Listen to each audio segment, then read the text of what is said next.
Back to school time can be stressful for parents and teachers. Buying supplies can be costly, but there are some ways you can save. Our Haley Lanham joins us to tell us ways we can save this school year.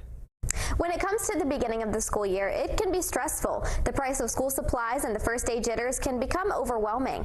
I spoke with a local teacher and a couponing mom to learn more ways that you can save this school year.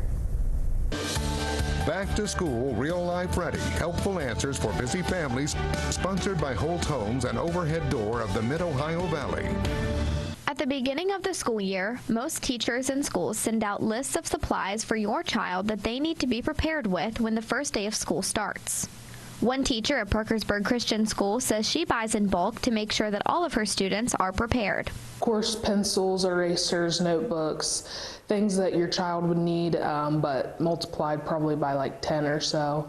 And then, of course, classroom decor, disinfectant wipes, cleaning supplies, and sometimes those costs can catch up to you, but there are ways that you can save money. Download the Dollar General app. That is going to be your best friend, especially because you can go in and see your coupons and how it comes off and how much exactly you're going to pay at the register.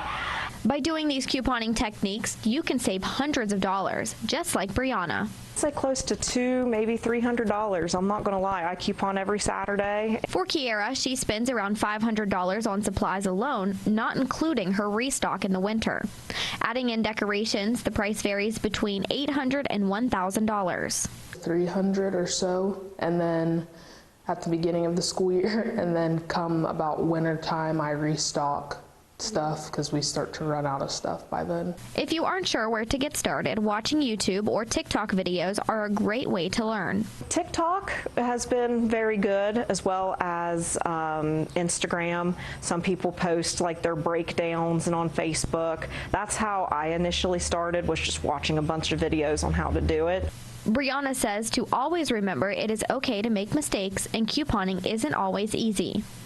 Reporting from Parkersburg, I'm Haley Lanham with WTAP News. This is Home.